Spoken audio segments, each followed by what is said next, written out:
Un deuil terrible. Inimaginable. Aucun parent ne souhaite partir après ses enfants. Mais la vie réserve parfois ce douloureux sort.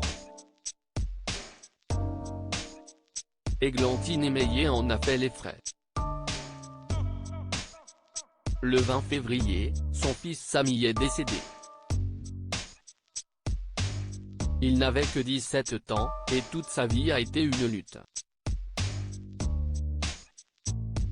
Puisqu'il était autiste et polyhandicapé.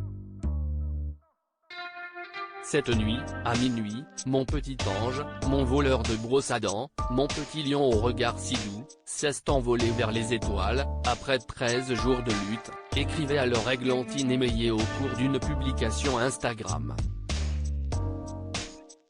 Et de confier, je n'aille plus de mots. Seulement une immense douleur, et l'amour infini que j'ai pour lui. Mon Samichou, je t'aime point pour toujours. Ta maman a le cœur brisé, mais elle sait que tu n'auras plus jamais mal.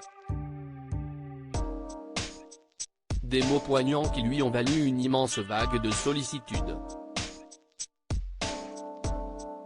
Mais les attentions les plus douces ne parviendront sans doute jamais à atténuer sa peine. Toutefois, l'animatrice de France Télévisions ne peut se permettre de sombrer complètement. Ne serait-ce que pour son fils aîné, Marco qui, lui, a encore besoin de sa maman. Malgré son deuil, Églantine Émeillé tente donc tant bien que mal de reprendre le cours de sa vie. Cela passe notamment par le travail. Ainsi, elle sera au casting d'un téléfilm pour France 3 dont le tournage a débuté ce jeudi 9 mars. Il s'agit d'un unitaire de 90 minutes issu de la collection Meurtra. Le tournage se déroule à Bayeux et se poursuivra pendant un mois, jusqu'au 6 avril. Dans ce meurtre à Bayeux, Églantine Émeillé donnera la réplique à Sarah Mortensen, Camille Clarisse, Idir Schender ou encore Nancy Tate. Ce film va mêler intrigue policière et histoire. De quoi parle le téléfilm tourné par Églantine Émeillé puisque le synopsis est le suivant, le soir tombe sur la campagne entourant Bayeux.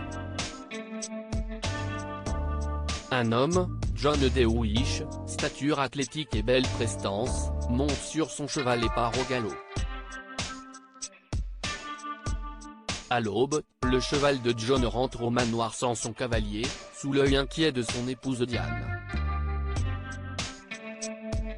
Au même moment, son corps est découvert sur un sentier, une flèche plantée dans l'œil. Une mise en scène qui fait directement allusion au meurtre drôle de Godwinson, le rival anglais de Guillaume le Conquérant dans la conquête du trône d'Angleterre, en 1066. Une conquête dont les étapes sont précisément relatées dans la tapisserie de Bayeux, exposée dans le musée de la ville. Et le communiqué de France 3 d'interroger, pourquoi John Dewey, ce lord anglais installé en France depuis plusieurs années, a-t-il été assassiné? Son meurtre a-t-il un lien avec la fameuse tapisserie?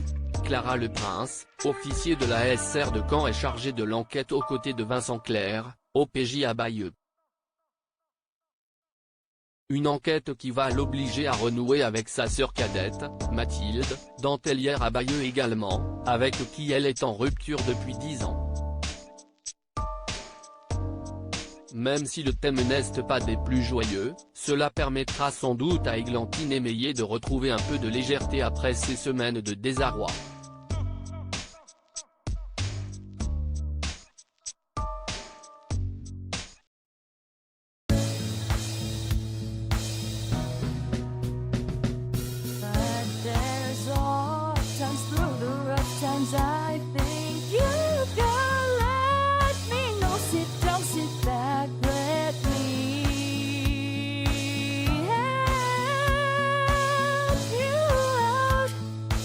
Master.